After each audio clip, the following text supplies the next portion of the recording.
बिस्मिल्लाहिर्रहमानिर्रहीम। अस्सलाम वालेकुम। आप देख रहे हैं QHSE होम यूट्यूब चैनल। मैं हूं अफजल हनीफ।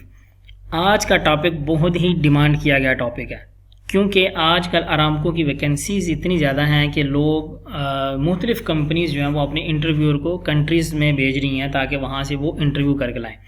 इसीलिए बहुत सारे कमेंट्स और बहुत सारे मैसेज आए हैं कि हमें बताया जाए कि अरामको के जो इंटरव्यूअर आ रहे हैं सेफ्टी ऑफिसर्स की जॉब के लिए, स्पेशली वो कौन से टॉपिक्स के ऊपर हमारे साथ क्वेश्चन कर सकते हैं। तो आज हम सिर्फ इसी वीडियो में यही डिस्कस करेंगे कि जो सेफ्टी ऑफिसर के जो इंटरव्यू होंगे उसमें आपसे इंटरव्यूअर जो है वो किस किस्म के किन टॉपिक्स के ऊपर बात कर सकते हैं। उससे पहले कि हम इंटरव्यू के जो टॉपिक्स हैं उनकी तरफ चलें, उससे पहले मैं आपको थोड़ी सी इंस्ट्रक्शंस देना चाहता हूं जो इंटरव्यू करने से पहले और ड्यूरिंग इंटरव्यू आपके बहुत ज़्यादा काम आएगी। उसमें आपने सबसे पहले ये ख्याल रखना है कि जब आप इंटरव्यू के लिए जाएं, आपको डेट पता चल जाए, दिन पता चल जाए, तो आपने ये जो पॉइंट्स हैं इनको बहुत ज़्यादा अच्छे तरीके से प्रिपेयर कर लेना है। ये आपके बहुत हेल्प करेंगे, आपके बहुत ज़्यादा हेल्प करेंगे आपको। सबसे पहले प्रिपेयर योरसेल्फ फॉर इंटरव्यू। अब आपको पता चल गया कौन सी डेट है, कौन सा डे है, कौन सी जगह पे हमने ट्रैवल करके जाना है, तो उसके लिए अब आपने अपनी प्रिपरेशन शुरू कर लेनी है, जिसमें आपने अच्छा सूट बूट पहनना है, अच्छा अपनी ड्रेसिंग करनी है, अपने हाथ में पेन ले लेना है, अपनी CV को अच्छे तरीके से प्रिपेयर कर लेना है और CV में वही चीज़ें डालनी है जो चीज़ें आप उनके ऊपर डोमिनेटेड हों। मतलब आपको पता होगी ये चीज़ें सारी मुझे पता है, ये नहीं कि उसमें फालतू की चीज़ें डालने बाद में इंटरव्यू और कोई भी क्वेश्चन करेगा तो आपको मतलब उसका आंसर करना मुश्किल हो जाए। फिर उसके बाद अपने आप को फ्रेश रखें, अपनी नींद को पूरा करें। अगर आपने यहाँ से कहीं दूर ट्रैवल करके जाना है किसी जगह पे, तो अपनी ट्रैवल को मैनेज करें ताकि आपको ड्यूरिंग इंटरव्यू कोई किसी किस्म की थकान या कोई भी टायर्डनेस ना हो। उसके बाद अच्छी सी कोई अपनी डाइट ले लें जिसमें आपकी बॉडी जो है वो एनर्जेटिक रहे, आपकी बॉडी सुस्त ना पड़े। उसके बाद आपने खुद को प्रिपेयर कर लिया, खुद को मेंटेन कर लिया, फिर प्रिपेयर योर माइंड। अपने माइंड को प्रिपेयर करें। अपने माइंड को प्रिपेयर करने से क्या मुराद है कि जैसे मैं एग्जांपल देता हूँ, कुछ कॉमन क्वेश्चन जो हर जगह पे हर इंटरव्यूअर जो है वो इंटरव्यू के दौरान पूछता है, बल्कि वो स्टार्ट ही अपना इंटरव्यू इस तरह करता है कि जैसे कॉमन क्वेश्चन में सबसे पहला क्वेश्चन होता है tell me about yourself. फिर आपकी हॉबीज़ क्या हैं, what's your weakness, what's your strengths, कि आप किस जगह पे अपने आप को स्ट्रांग समझते हो, किस जगह पे आपको अपने आप को वीक समझते हो। फिर उसके बाद आप अपनी कंपनी को छोड़ना चाहते हो, फिर हमारी कंपनी क्यों ज्वाइन करना चाहते हो। ये जो हैं ये एक कॉमन क्वेश्चंस में आते हैं कि आपको ये क्वेश्चन अक्सर पूछे जा सकते हैं, तो इनके लिए अपने माइंड को प्रिपेयर कर लें। उसके बाद फिर आपकी जो जॉब है उसके रिलेटेड जो स्पेसिफिक क्वेश्चन हैं या टॉपिक्स हैं उनको फिर प्रिपेयर करें। उसके बाद carry all the original documents with updated CV। वो जो आपकी अपडेटेड CV है उसमें आपका जो भी एक्सपीरियंस है, रीसेंट एक्सपीरियंस से लेके और जो स्टार्ट का एक्सपीरियंस है वो सारा होना चाहिए। उसके बाद आपके तमाम ओरिजिनल डॉक्यूमेंट आपके साथ होने चाहिए, जिसमें आपकी एजुकेशनल डिग्री या जो भी सर्टिफिकेट्स हैं, फिर जो वोकेशनल डिग्रीज या सर्टिफिकेट्स हैं, वो ये सारे आपने ओरिजिनल अपने साथ रख लेने हैं और उनकी कॉपीज़ भी रख लेनी है। सम टाइम कॉपीज़ वहाँ पे सबमिट भी जमा करानी पड़ती है, सबमिट करवानी पड़ती है। How to proceed to the interviewer. अब आपने वहाँ पे पहुँच गए, अब आपने इंटरव्यूअर की तरफ कैसे प्रोसीड करना है। जैसे आप वहाँ पे पहुँच गए, वहाँ पे वेटिंग रूम में बैठे, आपका नाम बुलाया गया, अब आपने वहाँ पे प्रोसीड करना है। तो जब भी आपका नाम बुलाया जाए तो आपने जेंटली प्रोसीड करना है। आराम से डोर की तरफ जाएँ, डोर को हल्का सा नॉक करें। अगर वहाँ पे कोई आपको प्रेजेंट कर रहा है तो ठीक है, अदरवाइज़ डोर को हल्का सा नॉक करें। नॉक करने के बाद अंदर चले जाएं। जैसे ही परमिशन मिले, परमिशन लेके आप चेयर पे बैठें, परमिशन लेके आप बात करें। मतलब अगर वो आपसे डायरेक्ट जाते ही क्वेश्चन करते हैं वेल एंड गुड, अदरवाइज़ वो थोड़ा गैप देते हैं तो आप परमिशन लेके उनसे ग्रीटिंग्स लें, मतलब उनका हाल चाल पूछ सकते हैं, सलाम कर सकते हैं। अपनी सिटिंग पोजीशन, जब आप चेयर पे बैठते हैं तो अपनी सिटिंग पोजीशन मतलब अच्छी होनी चाहिए, ढीलापन नहीं होना चाहिए, बी रिलैक्स, अपने आप को रिलैक्स फील करवाएं। तो ये आपका उसके साथ इंटरव्यूअर के साथ इंटरेक्शन है।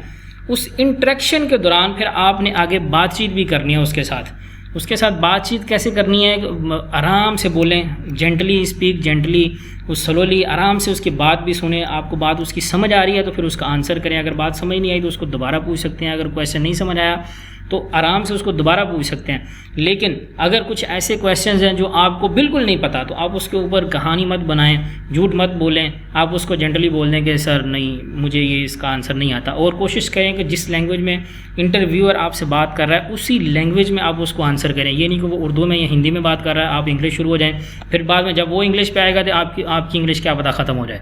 ठीक है, तो ये जर्नल इंस्ट्रक्शंस थी आपको इंटरव्यू से पहले। अब हम स्टार्ट करते हैं कि जो अरामको में सेफ्टी ऑफिसर्स हैं उनके लिए आपको कौन से टॉपिक्स जो है वो प्रिपेयर करने पड़ेंगे जिसके ऊपर इंटरव्यूअर आपसे क्वेश्चन कर सकता है। तो सबसे पहले हम इसमें यही देखेंगे कि tell me about yourself. इसमें आपने क्या बताना होता है, इसमें आपने अपना एक्सपीरियंस बताना होता है, नाम वगैरह नहीं बताना होता। कुछ लोग इसको अच्छा नहीं समझते क्योंकि ऑलरेडी आपके डॉक्यूमेंट तो उनके पास होते ही हैं। अपना एक्सपीरियंस, रीसेंट एक्सपीरियंस बताएं, कितने साल आपने कौन कौन सी कंपनी में कैसे कैसे काम किया, वो सारी चीज़ें उनके साथ शेयर करें। उसके बाद वो आपसे क्वेश्चन करेंगे सेफ्टी ऑफिसर की रिस्पॉन्सिबिलिटीज़ बताएँ कि मतलब जो सेफ्टी ऑफिसर है उसकी क्या रिस्पॉन्सिबिलिटीज़ हो सकती हैं। आपको पता होना चाहिए कि जो आपका काम है या जो आपकी जॉब अभी जिसके लिए आप अप्लाई कर रहे हो उसकी जो डिस्क्रिप्शन उन्होंने दी थी, जेडीज़ जॉब डिस्क्रिप्शन दी थी, उनको आपने पढ़ा है तो आप उनसे उसके रिलेटेड ही बात कर सकते हैं कि ये मेरी रिस्पॉन्सिबिलिटीज़ होंगी या प्रीवियस कंपनी में मेरी ये रिस्पॉन्सिबिलिटीज़ थी। वो आपको प्रिपेयर करके जाना है। उसके बाद नेक्स्ट टॉपिक हो सकता है एक्सकवेशन सेफ्टी। अब एक्सकवेशन सेफ्टी में वो आपसे बहुत ज़्यादा क्वेश्चन कर सकते हैं। एक बहुत वसी टॉपिक है ये एक्सकवेशन सेफ्टी का कि एक्सकवेशन क्या होती है, एक्सकवेशन के हैज़र्ड क्या होते हैं, एक्सकवेशन के कंट्रोल मेजर क्या होते हैं, केबिन क्या चीज़ है, type A, type B, type C, soil, ये सब क्या चीज़ें हो सकती हैं, इनके एंगल्स कौन से होने चाहिए। तो ये सारी चीज़ें मतलब आपको इस पूरे टॉपिक्स के अंदर खुद रीड करके जानी है। उसके बाद कन्फाइंड स्पेस, कन्फाइंड स्पेस क्या है, कन्फाइंड स्पेस के हैज़र्ड्स क्या हैं, कन्फाइंड स्पेस में जाने से पहले क्या करना चाहिए, ट्रेनिंग्स कौन सी होनी चाहिए बंदे। अगर कन्फाइंड स्पेस में कुछ हैज़र्डियस मटेरियल है, जैसे नीचे हाइड्रोजन सल्फाइड है, अगर हाइड्रोजन सल्फाइड है तो उसके लिए आपको क्या कंट्रोल मेजर लेना है, किस तरह का यूनिफॉर्म पहनना है, कौन सी पीपीज़ यूज़ करने हैं।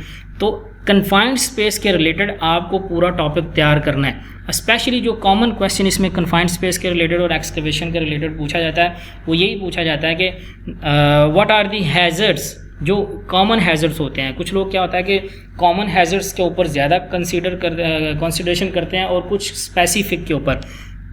जैसे कि अगर आपको कोई क्वेश्चन करता है कि हमको सिर्फ कन्फाइंड स्पेस के स्पेसिफिक हैज़र्ड बताएं, तो आपने सिर्फ कन्फाइंड स्पेस के स्पेसिफिक हैज़र्ड बताने हैं। उसमें ये नहीं बताना कि स्लिप ट्रिप हो सकता है, फॉल हो सकता है, फॉल ऑफ द मटेरियल हो सकता है, ये कॉमन है, ये वर्क एट हाइट में भी आते हैं। तो कन्फाइंड स्पेस के स्पेसिफिक क्या हो सकते हैं, जैसे कि वहाँ पे हैज़र्डियस मटेरियल हो सकता है, वहाँ पे सफोकेशन हो सकती है। इस तरह के जो स्पेसिफिक हैं वो स्पेसिफिक रहने चाहिए और कॉमन रहना चाहिए। बहुत सारे जो इंटरव्यूअर होते हैं वो इस तरह ही क्वेश्चन करते हैं, कहते हैं कि हमको कन्फाइंड स्पेस के स्पेसिफिक हैज़र्ड बताएं। उसके बाद हाइड्रोजन है, हाइड्रोजन का आपको पता, हाइड्रोजन सल्फाइड है, H2S जिसको बोलते हैं, इसका आपको पता होना चाहिए इसकी प्रॉपर्टीज़ क्या है। और अगर किसी जगह पे हाइड्रोजन सल्फाइड मौजूद हो तो वहाँ पे आपको अगर काम करना है तो किस तरह काम करना है। उसके बाद SCBA, self contain breathing apparatus, जिसको हम स्काबा भी बोलते हैं। स्काबा पहनने का तरीका क्या है, स्काबा कहाँ पे यूज़ किया जाता है, इसकी डिटेल में जो भी मतलब इसके है वो आपको आइडिया होना चाहिए, इसको पढ़ के जाएं। उसके बाद कटिंग, वेल्डिंग एंड ब्रेजिंग, जो मतलब कटिंग, वेल्डिंग, ग्राइंडिंग, ये सारा जिसमें हार्ड वर्क हम जिसको मोस्टली बोलते हैं, ये इसमें वो आपसे डायरेक्टली क्वेश्चन पूछ सकते हैं कि इसमें कौन से इक्विपमेंट यूज़ होते हैं, उनको इंस्पेक्ट कैसे करते हैं, इसके हैज़र्ड्स क्या हैं, वहाँ पे पीपीज़ कौन से यूज़ होंगे। तो ये सारी चीज़ें आपको इसके रिलेटेड पढ़ के जानी है। लिफ्टिंग ऑपरेशन में कौन से इक्विपमेंट यूज़ होते हैं, लिफ्टिंग ऑपरेशन की तरह लिफ्टिंग के हैज़र्ड्स क्या हैं, लिफ्टिंग प्लान क्या है, लिफ्टिंग इक्विपमेंट कौन से हैं, इसमें स्पेशल लिफ्टिंग क्या होती है और नाइट में लिफ्टिंग क्या होती है, कैपेसिटी ऑफ क्रेन क्या होती है। मतलब ये सारी चीज़ें आपको लिफ्टिंग ऑपरेशन में ये सारी खुद से डिस्कस करके जानी है, जो भी जिस जगह पे भी आप इंटरव्यू देने जा रहे हैं उस कंपनी की एक्टिविटीज़ के हिसाब से। उसके बाद नेक्स्ट है वर्क एट हाइट। अब आप वर्क एट हाइट पे काम कर रहे हैं तो वहाँ पे अगर पहले तो आपको ये पता होना चाहिए वर्क एट हाइट होता क्या है, कितना हमने ऊपर जाना है। तो वर्क एट हाइट स्टार्ट होगा जैसे कि 1.8 मीटर है अब स्टैंडर्ड के हिसाब से।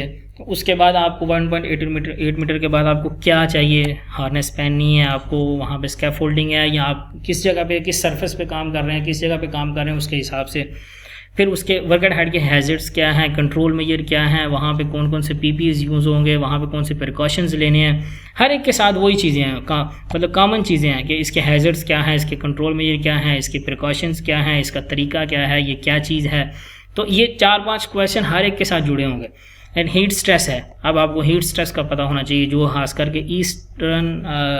खास करके ये जो गल्फ़ कंट्रीज़ हैं उनमें काम करते हैं, जहाँ पे टेम्परेचर हमेशा ज़्यादा रहता है, 40-45 के दरमियान तो कॉमन है। उसके बाद 45 से लेके 52-53 तक इसका टेम्परेचर रहता है, ये जो गल्फ़ कंट्रीज़ हैं।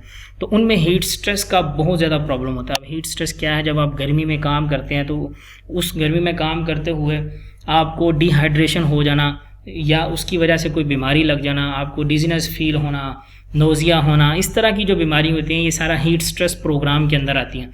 इसकी ट्रेनिंग होना लाजमी है, पानी को ज़्यादा पीना है, तो इसको डिस्कस करके आपने जाना।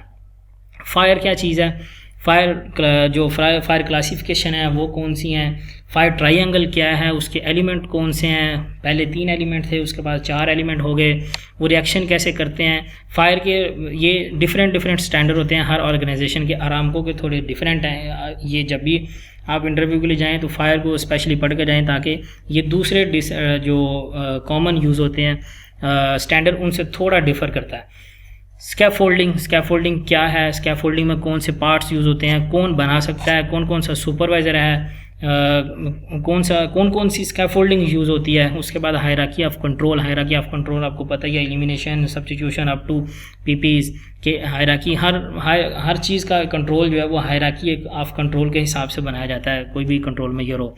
उसके बाद जिस ऑर्गेनाइजेशन में आप जा रहे हैं, अरामको में जा रहे हैं, तो अरामको का वर्क परमिट सिस्टम पढ़ के जाएँ, कौन कौन से परमिट हैं, कहाँ पे यूज़ होते हैं, उनकी इशू डेट क्या होती है, इशू टाइम लिमिट क्या होती है, क्लोज उसको कब करते हैं, कितनी देर तक इशू हो सकता है, कौन इशू करता है, कौन रिसीव करता है। तो ये सारी चीज़ें परमिट के रिलेटेड आपको इन्फॉर्मेशन होनी चाहिए जो अरामको में यूज़ होता है। उसके बाद इंसिडेंट इन्वेस्टिगेशन, मतलब कोई पूछ सकता है कि इंसिडेंट क्या होता है, इन्वेस्टिगेशन उसकी कैसे करते हैं, तो आपको आइडिया होना चाहिए इन्वेस्टिगेशन के जो रूल्स हैं उसी हिसाब से उसको इन्वेस्टिगेट करते हैं। जनरल इन्फॉर्मेशन आखिर में लास्ट में दूंगा जो अरामको के रिलेटेड है, जो आपके काम आ सकती है। CSM क्या चीज़ है, कंस्ट्रक्शन सेफ्टी मैनुअल, ये आपको नाम एटलीस्ट आने चाहिए, इसलिए आपसे शेयर कर रहा हूँ। WSSM work site safety manual, CSAR contractor safety administrative requirements, CSSP contractor site safety program. ये सब डॉक्यूमेंट्स हैं, ये जो हमारे स्टैंडर्ड्स हैं उन स्टैंडर्ड्स के डॉक्यूमेंट जो फॉर्म होती है उनके ये नाम है। जो CSM है यानी ये एक मैनुअल है जो अरामको की तरफ से दिया गया है। अब उसके 2 पार्ट्स होते हैं, 2 उसके वॉल्यूम होते हैं, जिसका वॉल्यूम नंबर 1 होता है CSAR एंड WSSM। उसके बाद CSSP कॉमन दूसरी जगहों पे हम इसको HSC प्लान भी कहते हैं, लेकिन अरामको में इसका नाम है CSSP contractor site safety program. HIP क्या होता है कि हैज़र्ड आइडेंटिफिकेशन प्लान, कि जो भी एक्टिविटीज़ आप करने जा रहे हैं उसका आपने प्लान बनाया होना चाहिए कि इसके जो हैज़र्ड्स हैं वो हमने आइडेंटिफाई किए हैं और उनके अगेंस्ट हमने कंट्रोल मेजर और प्रिकॉशंस लगा लिए हैं। Saudi Aramco SAPO, Saudi Aramco proponent organization LPD loss prevention department, ये हर जगह पे ही होता है। IDLH immediately dangerous to life और हेल्थ। तो ये जनरल इन्फॉर्मेशन थी, इंटरव्यू का इंस्ट्रक्शंस, इंटरव्यू से पहले इंस्ट्रक्शंस, इंटरव्यू के टॉपिक्स, और ये जनरल इन्फॉर्मेशन आप लोगों ने प्रिपेयर करके जाना जब भी आप किसी भी इंटरव्यू के लिए जाएँ। तो ये थी आज की वीडियो जिसमें हमने जनरल इंस्ट्रक्शंस देखी उसके इंटरव्यू की, कि हमने इंटरव्यू जाने से पहले क्या करना है, फिर हमने ड्यूरिंग इंटरव्यू क्या करना है, हमारा जो एटीट्यूड है वो किस तरह का होना चाहिए, हमें कौन सी चीज़ के लिए प्रिपेयर होना है। फिर हमने टॉपिक्स पढ़े कि कौन कौन से टॉपिक्स हमको सेफ्टी ऑफिसर के लिए इंटरव्यू के लिए देखने हैं, डिस्कस करने हैं, उनको पढ़ना है। तो उसके बाद हमने कुछ जनरल इन्फॉर्मेशन ली जो अरामको में कॉमन वर्ड्स यूज़ होते हैं, कि ताकि आप लोगों को पता चल जाए ये वर्ड्स क्या हैं। तो इसी तरह की तमाम वीडियो देखने के लिए चैनल को सब्सक्राइब करें और इस वीडियो को दूसरों तक भी शेयर करें, ताकि सब लोग इससे फ़ायदा उठा सकें और ये नॉलेज सबके पास जा सके। मिलते हैं एक नई वीडियो में। अल्लाह हाफ़िज़।